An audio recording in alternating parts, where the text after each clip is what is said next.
السلام علیکم ورحمۃ اللہ وبرکاتہ۔ میرے محترم بزرگوں دوستو، میں ہوں محمد شمیم اور آپ دیکھ رہے ہیں SSB یوٹیوب چینل۔ اور اگر آپ اس چینل پر نئے ہیں تو میرے اس چینل کو سبسکرائب کر دیں۔ چلیے میں آپ کو اس واقعے کی طرف لے چل رہا ہوں جہاں آپ اس واقعے کو سن کر کے آپ کی عقل اور آپ کے دل کو بھی خوشی ہوگی۔ تو اس سے پہلے جان لیں کہ آپ صلی اللہ علیہ وسلم کو بہت سارے معجزات سے نوازا گیا۔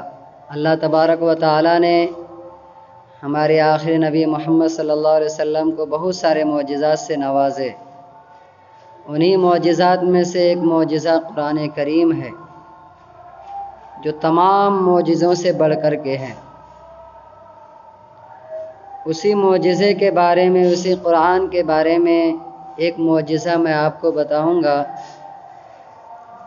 اللہ تبارک و تعالیٰ نے جو یہ معجزہ دیا ہے، یہ ایک ایسا معجزہ ہے۔ بہت سارے معجزات یہ ہے کہ آپ صلی اللہ علیہ وسلم کے ساتھ ہی خاص تھا، لیکن یہ معجزہ ایسا ہے کہ اللہ تبارک و تعالیٰ نے آپ صلی اللہ علیہ وسلم کو جو دیا، اس کے واسطے سے تمام امتیوں کو یہ شرف ملا ہے اس معجزہ کے ذریعے کہ قیامت تک یہ معجزہ سے، اس معجزہ یعنی قرآن کریم سے پوری امت فائدہ اٹھاتی رہے۔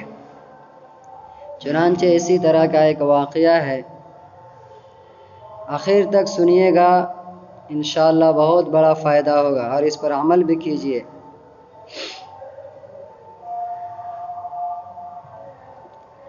چنانچہ ایک مرتبہ کا واقعہ ہے کہ ایک جگہ ایک نوجوان تھا، اس کو کینسر کا بیماری ہو گیا،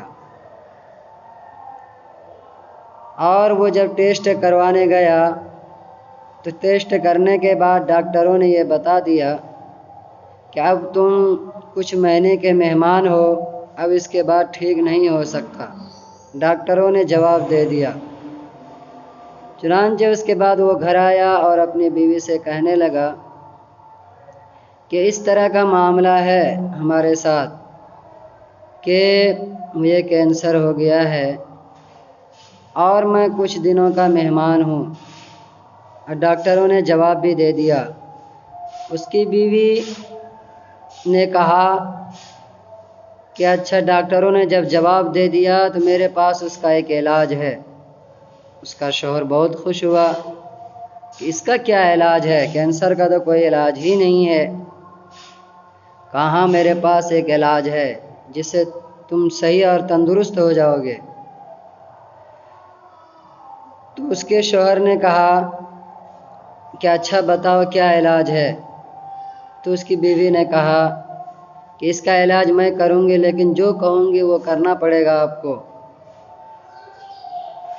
اور اگر آپ اس کے ذریعے ٹھیک ہو گئے، اور گارنٹی کے ساتھ میں کہتی ہوں کہ آپ ٹھیک ہو جائیں گے، اگر آپ مکمل ٹھیک ہو گئے تو مجھ سے ایک وعدہ کیجئے کہ جو میں کہوں گی وہ آپ کو کرنا پڑے گا، اس بات کو ماننا پڑے گا۔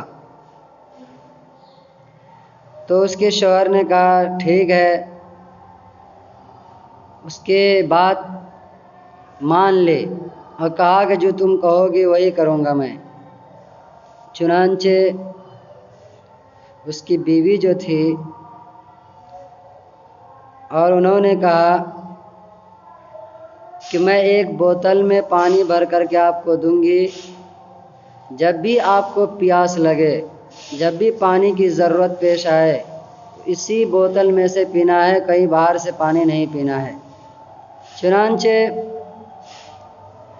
وہ عورت قرآن کریم کی آیتیں پڑھ کر کے اس بوتل میں پھونک مارتی تھی، اور اس کے بعد اپنے شوہر کے ٹیبل پر رکھ دیتی تھی، اور اس کے شوہر کو جب بھی ضرورت پڑتی پانی پینے کی، اسی بوتل میں سے پیتا تھا۔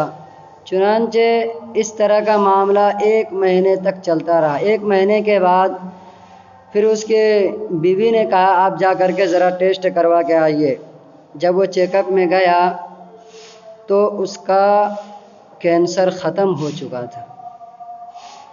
اللہ اکبر، اس کا کینسر ختم ہو چکا تھا۔ وہ آدمی حیران ہوا، ڈاکٹر بھی حیران ہوا کہ یہ کیا معاملہ ہے۔ تو وہ آدمی جب اپنی بیوی کے پاس آیا تو کہنے لگا کہ تم کون سے دوا استعمال کی، تم نے کیا کیا جس کی وجہ سے یہ کینسر جو لا علاج بیماری ہے جو ٹھیک ہو گیا۔ چنانچہ اس کی بیوی نے کہا کہ پہلے جو وعدہ کیے تھے آپ اس پر قائم ہے یا نہیں ہے؟ کہا ہاں۔ کہا کہ میں ایک مسلمان ہو گئی ہوں۔ تو وہ آدمی چونک گیا کہ تم مسلمان ہو؟ تو اس لڑکی نے کہا ہاں میں مسلمان ہو گئی ہوں۔ کہا تم کیسے مسلمان ہوئے؟ کہا کہ میں جب کالج میں پڑھتی تھی تو مسلمان کی لڑکیاں بھی اس کالج میں پڑھتی تھی، تو ان سے تعلقات ہو گئے تھے، جس کی بنا پر کبھی کبھی ہم اس کے گھر بھی جایا کرتے تھے۔ جب اس کے گھر جاتے تو میری سہیلیاں قرآن کو کھول کر کے پڑھتی تھی، تو میں ان سے کہتی تھی کہ یہ کیا ہے؟ تو وہ کہتی تھی کہ یہ قرآن ہے، اس میں ہر بیماری کا علاج ہے، کوئی ایسی بیماری نہیں ہے جس کا علاج نہ ہو۔ چنانچہ میں نے کہا کہ مجھے بھی سکھاؤ، تو میں بھی اس کے ساتھ سیکھنے لگی قرآن، اور سیکھتے سیکھتے یہاں تک پہنچی ہوں۔ اس کے بعد میں مسلمان ہو گئی، لیکن آپ کو بتایا نہیں۔ میں یہ کہتی ہوں کہ آپ بھی مسلمان ہو جاؤ۔ اسی قرآن میں سے پڑھ پڑھ کر کے میں اس پانی میں دم کرتی تھی اور وہی پانی آپ کو پلاتی تھی، جس کی وجہ سے آپ ٹھیک ہو گئے۔ میرے دوستو، یہ ہے قرآن کا معجزہ جو آج بھی اس زمانے میں موجود ہے۔ ہر زمانے میں یعنی قیامت تک یہ معجزہ قرآن دکھاتا رہے گا اپنا۔